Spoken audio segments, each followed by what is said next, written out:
Ibuku, surgaku.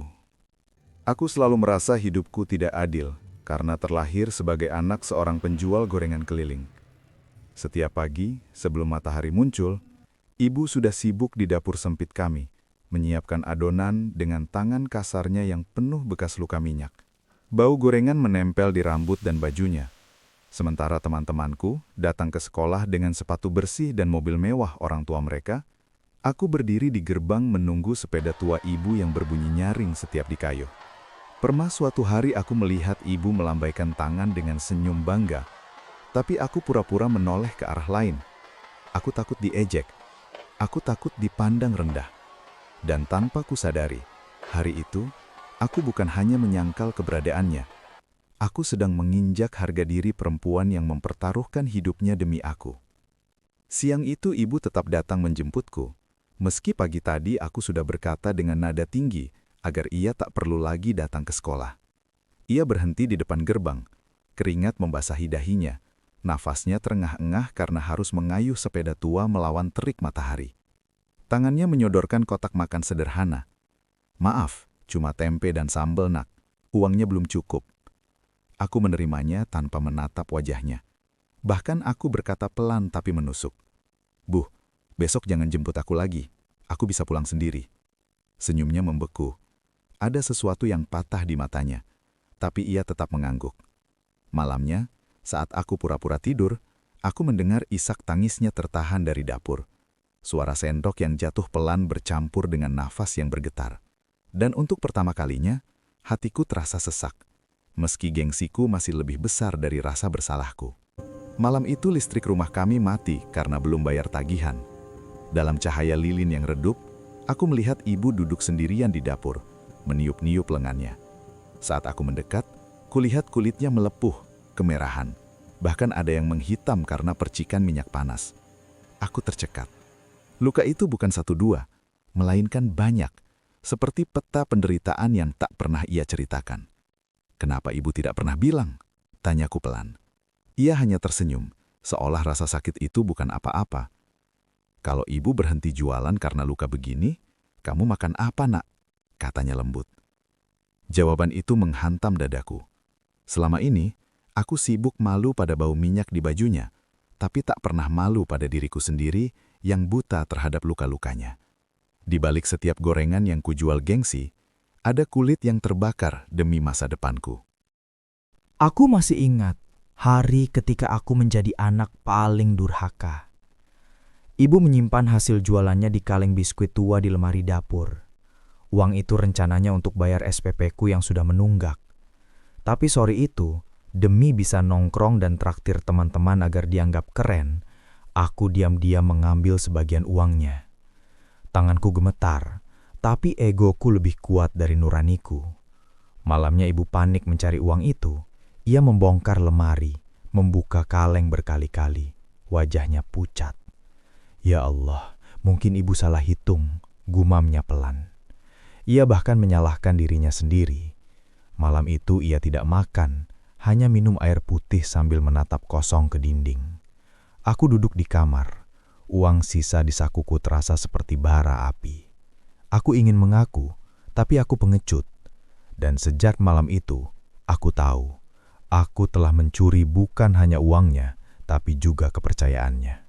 Hari itu sepulang sekolah, rumah terasa aneh. Dapur kosong, wajan tak menyala.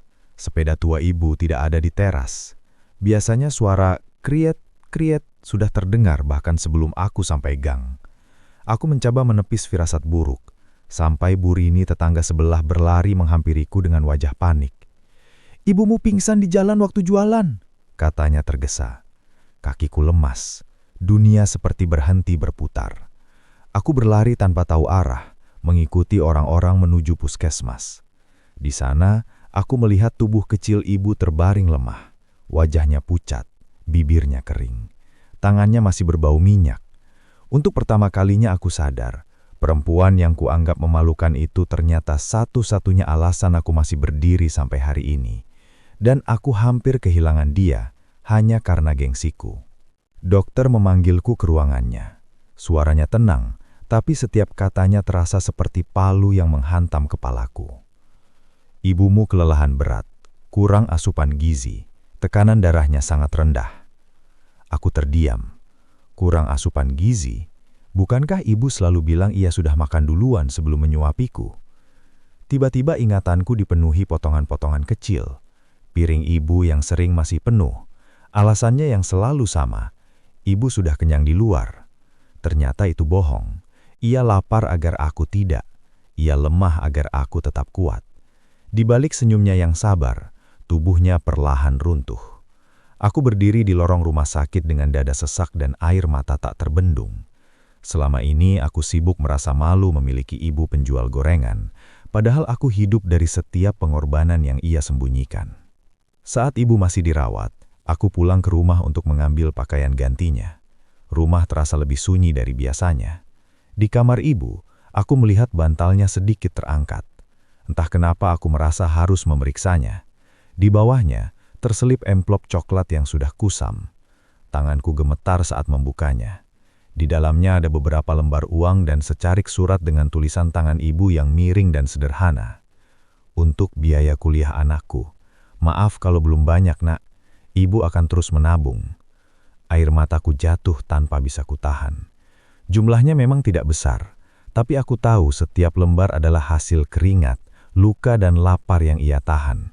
Ia bahkan sudah memikirkan masa depanku sampai sejauh itu, sementara aku bahkan tak pernah benar-benar memikirkan perasaannya. Aku duduk di samping ranjang rumah sakit, menggenggam tangan ibu yang terasa dingin. Mesin infus berdetak pelan, seolah menghitung sisa waktuku untuk memperbaiki semuanya. Bu, maafkan aku, ucapku dengan suara pecah. Semua kesalahan itu akhirnya tumpah. Rasa malu, uang yang kucuri, kata-kata kasar yang pernah kuucapkan. Aku menangis seperti anak kecil yang ketakutan kehilangan dunia. Perlahan ibu membuka matanya. Tatapannya lemah, tapi penuh kehangatan yang tak pernah berubah. Ia mengusap pipiku dengan sisa tenaganya. Ibu sudah maafkan sejak dulu, Nak, bisiknya. Kalimat itu seperti pisau sekaligus pelukan. Betapa mudahnya ia memaafkan, sementara aku begitu sulit menghargainya. Di momen itu aku sadar, cinta ibu bukan sekedar kasih sayang. Ia adalah samudra tanpa batas yang selalu menerima, bahkan saat aku tenggelam dalam kesalahanku sendiri. Setelah beberapa hari, ibu diperbolehkan pulang, tapi ia tidak lagi sekuat dulu. Dokter melarangnya berjualan terlalu lama. Itu berarti penghasilan kami hampir tidak ada. Tabungan di amplop coklat itu habis untuk biaya rumah sakit. Aku melihat ibu duduk di teras memandangi sepeda tuanya, seolah sedang memikirkan nasib kami. Sementara itu, pihak sekolah mulai menagih SPP yang menunggak. Aku dipanggil ke ruang guru dan diberi peringatan halus bahwa aku bisa saja tidak ikut ujian jika belum membayar. Rasanya seperti ditampar berkali-kali. Malam itu aku mendengar ibu batuk keras di kamar, menahannya agar tak terdengar. Untuk pertama kalinya, aku merasa benar-benar takut. Bukan takut miskin, tapi takut kehilangan satu-satunya orang yang selalu memperjuangkanku tanpa syarat. Keesokan harinya, aku membuat keputusan yang tak pernah kubayangkan sebelumnya. Sepulang sekolah, aku tidak langsung pulang. Aku mencari pekerjaan apa saja yang bisa kulakukan. Aku membantu warung mengangkat galon, mencuci motor di bengkel kecil, bahkan menjadi kuli angkut di pasar saat akhir pekan. Tanganku mulai kapalan, punggungku pegal setiap malam. Uang yang kudapat tak seberapa, tapi setiap lembar terasa berbeda, karena kini aku tahu betapa sulitnya mendapatkannya. Ibu sempat marah ketika tahu aku bekerja. "Tugasmu belajar, Nak," katanya dengan mata berkaca-kaca. Tapi kali ini aku tidak menyerah. Sekarang tugas kita sama, Bu, berjuang. Untuk pertama kalinya dalam hidupku, aku tidak merasa malu pada keringat. Aku merasa bangga, karena akhirnya aku berjalan di jalan yang sama dengan ibuku. Malam itu aku pulang dengan langkah terseok-seok. Bau sabun cuci motor masih menempel di tanganku, bercampur perih karena kulitku terkelupas. Aku mencoba terlihat biasa saja, tapi tubuhku gemetar menahan lelah. Ibu yang sedang duduk di tikar langsung berdiri menghampiriku. "Kamu kerja lagi?" tanyanya lirih. Aku mengangguk. Tanpa banyak kata, ia menyuruhku duduk lalu memijat tanganku perlahan. Sentuhannya hangat, lembut, penuh cinta. Padahal tangannya sendiri penuh bekas luka. "Capek ya, Nak?" bisiknya. Air mataku jatuh begitu saja. Baru sekarang aku benar-benar mengerti bagaimana rasanya pulang dengan tubuh remuk, tapi tetap harus tersenyum. Selama ini ibu memikul beban itu sendirian. Dan kini, sedikit demi sedikit, aku mulai merasakan berat yang sama. Berat yang dulu tak pernah kupedulikan. Melihat kondisi ibu yang belum pulih sepenuhnya, aku nekat membawa sepada tuanya ke pasar loak. Kupikir menjualnya bisa menambah biaya hidup dan obat. Sepeda itu sudah sangat tua. Catnya mengelupas, rantainya sering lepas. Namun sebelum sempat kutawarkan, ibu menyusulku dengan napas terengah. "Jangan dijual, Nak," katanya sambil memegang setang sepeda itu rat-rat. Matanya berkaca-kaca. "Itu saksi perjuangan kita. Dari situ kamu bisa sekolah sampai hari ini." Aku terdiam. Tiba-tiba sepeda itu tak lagi terlihat sebagai barang rongsok, melainkan simbol cinta yang tak ternilai. Aku membayangkan ibu mengayuhnya di bawah panas dan hujan, menahan lapar dan lelah demi aku. Hari itu aku sadar, ada hal-hal yang nilainya tidak bisa diukur dengan uang, termasuk pengorbanan seorang ibu. Suatu siang, wali kelasku memanggilku ke ruang guru. Jantungku berdebar, takut ada tagihan lagi yang belum terbayar. Tapi ternyata bukan itu. Beliau menyerahkan selembar formulir lomba karya tulis tingkat nasional. "Saya membaca karanganmu waktu ujian. Kamu berbakat. Coba ikut ini," katanya penuh harap. Hadiahnya membuatku terdiam. Beasiswa penuh sampai kuliah. Tanganku dingin. Aku merasa tak pantas bersaing dengan siswa-siswa dari sekolah besar. Namun saat ku ceritakan pada ibu, ia menatapku dengan keyakinan yang tak pernah goyah. "Coba saja, Nak. Jangan takut miskin. Takutlah kalau kamu berhenti bermimpi," ucapnya. Kata-katanya seperti bahan bakar yang menyalakan kembali semangatku. Untuk pertama kalinya, aku merasa mungkin hidup kami bisa berubah. Aku mulai menulis di meja kayu kecil kami, ditemani lampu redup dan suara batuk ibu dari kamar. Aku memilih tema tentang seorang ibu penjual gorengan yang diam-diam menabung demi masa depan anaknya. Setiap kalimat yang kutulis terasa seperti membuka luka lama. Tanganku gemetar, air mataku menetes di atas kertas. Aku menulis tentang sepeda tua, tentang nasi yang sering ia bilang sudah dimakan, tentang luka bakar yang tak pernah ia keluhkan. Ini bukan sekadar cerita untuk lomba. Ini pengakuan, penyesalan, sekaligus janji. Malam itu aku tidak tidur. Aku ingin memastikan setiap kata memuat cinta dan rasa bersalahku. Jika dunia membaca tulisanku nanti, aku ingin mereka tahu, di balik bau minyak dan sepeda karat, ada cinta paling suci yang pernah kumiliki. Hari pengumuman tiba. Aula sekolah penuh oleh siswa dan guru yang berbisik tegang menunggu hasil lomba tingkat nasional itu. Aku duduk di barisan belakang, tak berani berharap terlalu tinggi. Tanganku berkeringat, pikiranku hanya tertuju pada ibu yang menungguku di rumah dengan doa sederhana. Ketika pembawa acara menyebutkan juara pertama, aku hampir tak mendengar namaku sendiri. "Pemenang pertama adalah..." Suara itu menggema, lalu namaku disebut jelas di seluruh ruangan. Dunia terasa berhenti sesaat. Tepuk tangan pecah, kakiku gemetar saat melangkah ke depan. Beasiswa penuh hingga kuliah resmi menjadi milikku. Dalam kepalaku hanya ada satu wajah, ibu. Aku ingin segera memeluknya dan berkata bahwa semua air matanya tak pernah sia-sia. Tanpa peduli protokol acara, aku meminta izin untuk memanggil seseorang ke atas panggung. Dari pintu aula, kulihat ibu berdiri canggung dengan baju sederhananya yang masih berbau minyak. Ia datang dengan sepeda tuanya, parkir di luar sekolah seperti biasa. Beberapa orang memandang heran, tapi aku tak peduli lagi. Aku turun dari panggung dan menggandeng tangannya yang kasar. Di hadapan semua orang, aku memeluknya erat. "Ini semua karena ibuku adalah surgaku," ucapku dengan suara bergetar. Aula mendadak hening lalu terdengar isak tangis di berbagai sudut. Ibu menangis di bahuku, bukan karena malu, melainkan bangga. Untuk pertama kalinya, aku berdiri tegak di sampingnya tanpa sedikit pun rasa gengsi. Hari itu, aku tak hanya memenangkan lomba, Aku memenangkan kembali hatiku sendiri. Aku tak pernah menyangka momen pelukanku dengan ibu di atas panggung direkam dan diunggah oleh seseorang ke media sosial.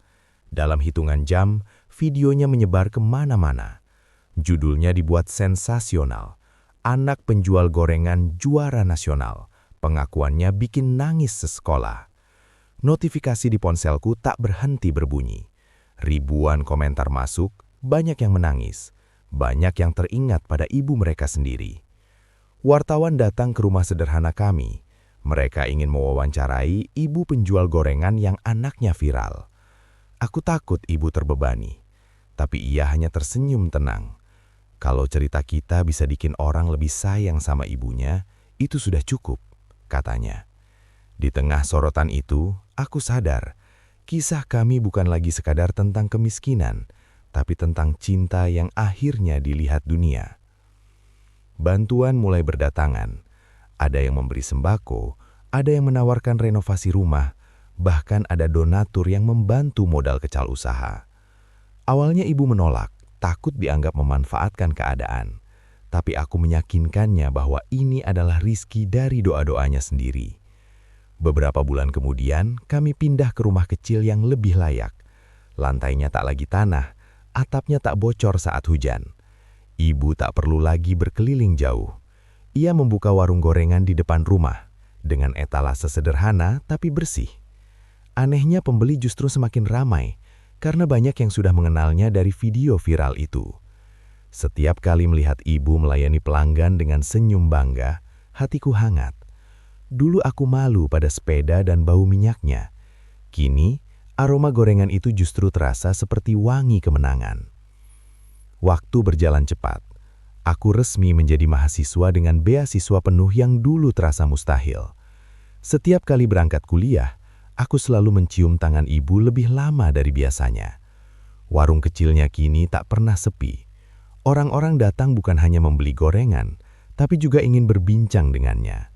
Mereka memanggilnya Ibu Inspirasi. Kadang aku tersenyum sendiri mengingat betapa dulu aku malu berjalan di sampingnya. Sekarang, justru aku bangga memperkenalkan diri sebagai anaknya. Sepeda tua itu masih tersimpan rapi di samping rumah. Tak lagi sebagai simbol kemiskinan, tapi sebagai monumen perjuangan. Dan setiap kali melihat ibu tertawa lepas melayani pembeli, aku sadar, senyumnya kini berbeda, lebih tenang, lebih bahagia. Seolah beban bertahun-tahun akhirnya terangkat. Hari wisudaku tiba. Aku berdiri mengenakan toga, memandang lautan manusia di aula kampus. Di barisan depan, kulihat ibu duduk dengan kebaya sederhana yang ia beli dari hasil menabung sendiri. Matanya tak berhenti berkaca-kaca sejak tadi. Saat namaku dipanggil, aku berjalan ke panggung dengan satu niat, membahagiakan perempuan itu sepenuh hidupku. Setelah menerima ijazah, aku turun dan menggandengnya naik bersamaku. Semua ini karena ibu, ucapku di depan mikrofon. Aula hening, lalu tepuk tangan membahana. Aku memeluknya erat dan berbisik, jika surga ada di telapak kaki ibu, izinkan aku menjaganya sampai akhir hidupku. Ibu tersenyum, dan di senyum itu aku menemukan rumah, doa, dan cinta paling murni. Kini, aku tahu, surgaku bukan lagi mimpi. Ia nyata, dan ia bernama ibu.